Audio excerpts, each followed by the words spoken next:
¿Cómo es posible que hayamos escuchado el llanto ese si todos estábamos en la misma habitación y no había un bebé en casa? Esto me pregunté a los 10 años, pero mis padres enseguida encontraron una explicación que yo creí. Por supuesto. ¿Por qué mentirían? Más en esa situación en la que estaban siendo brutalmente honestos. Por eso me sorprendió descubrir la verdad hace poco, después de tantos años. Mi familia era, a simple vista, normal.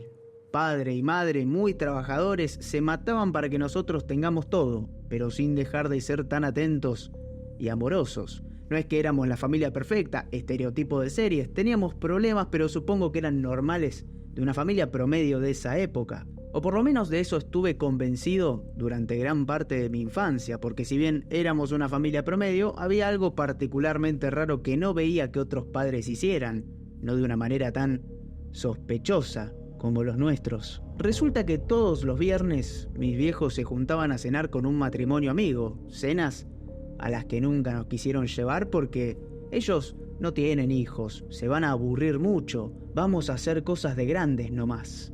Y a esa edad, lo último que querés es quedarte sentado en un sillón escuchando charlas de adultos, contando los segundos para volver a tu casa y seguir jugando al Crash. Así que yo me quedaba con mi hermana más chica de 7 años, Meli. Siempre nos dejaban comida lista y volvían recién el sábado por la mañana. Nos despertaban con un gran desayuno, volvían con la energía renovada, muy felices. Los únicos momentos en los que nos parecíamos una familia de la televisión fueron esos, cuando ellos recién llegaban de estas cenas. No sé por qué volvían tan alegres. Con mi hermana no podíamos entender ¿qué tan divertido puede ser si se iban vestidos de gala como para un casamiento? Y para nosotros, siendo nenes, si el lugar al que ibas tenías que ir vestido así, el aburrimiento era asegurado. También me acuerdo que papá siempre se ponía un pañuelo rojo en el bolsillo de su saco que tenía bordado un animal que nunca pude descubrir cuál era, porque nunca me dejó acercarme lo suficiente como para poder verlo bien. En definitiva, era muy raro, pero nosotros estábamos acostumbrados, era parte de nuestra rutina. Ahora, durante la semana no había nada tan peculiar como eso. Mamá era maestra, trabajaba en el mismo colegio al que íbamos nosotros y papá tenía un puesto administrativo en una empresa. Los días eran siempre iguales, llegar de la escuela, merendar, hacer la tarea con papá cuando volvía del trabajo y después cenar todos juntos para hablar del día o lo que fuera. Como había dicho, normalidad absoluta. Hasta que un viernes, como todos, se prepararon y se fueron a otra de sus cenas.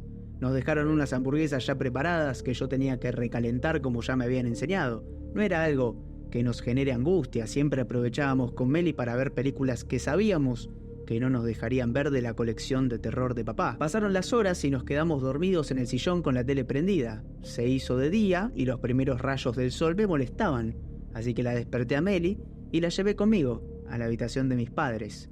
Pasaron unas 2 horas más hasta que ya no teníamos más sueño y nos pusimos a ver dibujos animados en el living. Ya me parecía raro que no hayan vuelto. Llegó el mediodía, Meli tenía hambre y yo también. No habían quedado sobras de la noche anterior y yo todavía no sabía cocinar nada, así que almorzamos chocolatada con galletitas. Se hicieron las 5 de la tarde y todavía no teníamos novedades de nuestros padres. Meli se puso a llorar. Intenté calmarla. Le dije que todo iba a estar bien. No sabía si era así. Era muy chico yo también, así que no sabía qué hacer en una situación así. Recién a las 10 de la noche escuchamos que paró el auto de papá en la puerta. Escuchamos el portazo y entró, todo desprolijo, transpirado y con los zapatos llenos de barro. ¿Y mamá? Le pregunté. Nunca había visto a mi papá así. Nos dijo que mamá no se sentía bien, que no quería que nosotros la viéramos en ese estado, así que nos mandó a nuestra habitación. No vimos a mamá esa noche, pero sí escuchamos sus quejidos cuando entró. Y no sé si Meli también, pero yo escuché el llanto ahogado de mamá a la madrugada. A la mañana siguiente todo volvió a la normalidad. Papá nos levantó con un gran desayuno listo, se lo veía muy alegre, o por lo menos por fuera. Nos parecía raro que mamá todavía no esté despierta, pero antes de que pudiéramos preguntar por ella, apareció sonriente y radiante, como siempre. Supuse que había sido una mala noche y capaz mamá se descompuso y listo. Durante las siguientes semanas todo siguió como siempre, solamente se notaba un poquito forzado, como si en realidad ni mamá ni papá tuvieran ganas de hacer todo lo que antes hacían con una sonrisa genuina en la cara. pero me quise convencer a mí mismo de que solamente estaba imaginándolo a causa de la situación rara que había visto ese fin de semana. Hasta que un viernes, cuando papá volvió del trabajo, nos dijeron que se iban a ir como todas las noches, pero que esta vez recién volverían el domingo. Tenían que hacer un viaje importante para ellos y nos dejarían en la casa de nuestros abuelos, los papás de mi mamá. Hacía muchísimo tiempo que no los veíamos. En algún momento y por una razón que yo desconocía, nos alejamos de ellos. Creo que Meli no se acordaba, pero yo sí. Y esa noche nos dejaron con los abuelos. La verdad es que la convivencia con nuestros abuelos fue muy fría. No nos prestaban mucha atención, pero tampoco nos maltrataban. Nos dejaban mirando la tele, hasta nos dejaban comer ahí y no compartíamos ninguna comida. Cuando mi abuela trajo el almuerzo el sábado, le pregunté si sabía dónde habían ido mis papás. No sé, pero me lo puedo imaginar. Y mientras se iba, agregó entre dientes: no entiendo por qué sigue con esta gente. En ese momento, si bien sentía que eran distantes, no me molestó tanto. Me la pasé viendo la tele, para mí eso era suficiente.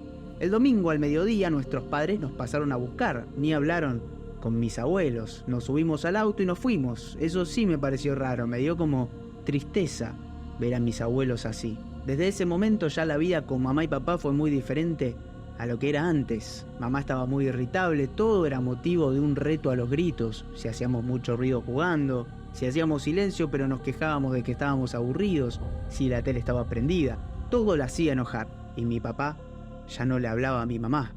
No podían estar juntos en la misma habitación. Esto habrá durado un mes más o menos, hasta que nos sentaron a Meli y a mí en el sillón.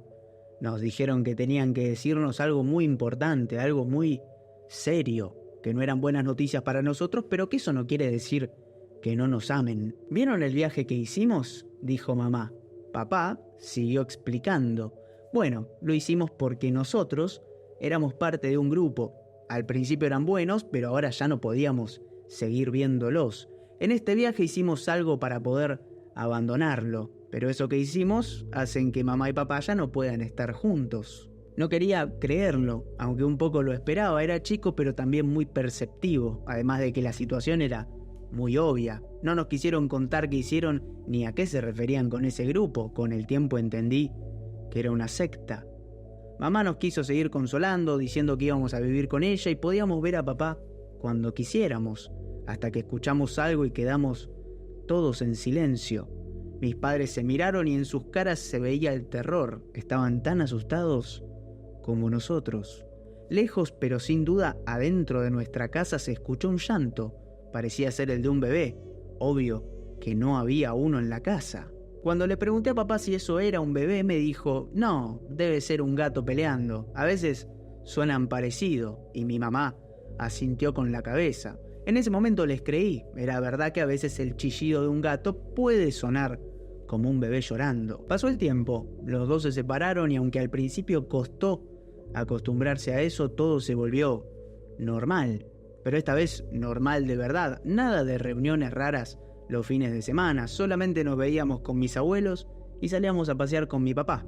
Tenía miedo, pero cuando mis papás se separaron fue la mejor etapa de mi infancia. Y crecimos. Meli y yo hicimos nuestra vida. Ella sigue estudiando, yo me recibí de abogado. Mamá y papá se llevan bien, se nota que todavía se aman, aunque ya no están juntos. Nunca nos enteramos bien de lo que pasó con la secta esa, no quieren hablar de eso y siempre entendimos. Hasta que hace poco papá se tuvo que operar. Era una pavada, algo de la rodilla, pero que necesitaba anestesia general. Se iba a quedar una noche solamente, pero es medio cagón y además necesitaba a alguien que lo lleve y lo traiga. Como Meli no sabe manejar, me ofrecí yo. Me resultó chistoso verlo a papá tan asustado. El mismo tipo que cuando yo era chico pensaba que no le tenía miedo a nada, ahora tenía los ojos llorosos por una operación de rutina.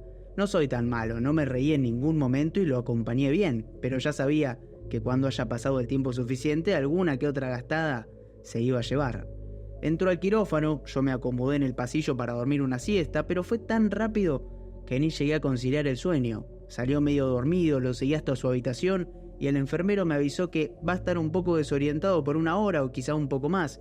Te vas a reír mucho, puede decir cualquier barbaridad. Y ahí estaba yo con teléfono en mano, listo para filmar a mi papá totalmente drogado diciendo pavadas. Él haría lo mismo conmigo, pero lo que me dijo me dejó helado. Me agarró de la remera y me acercó. Yo ya estaba aguantando la risa. Me acercó la cara y me dijo: te voy a contar un secreto, pero no le digas a tu mamá que te conté.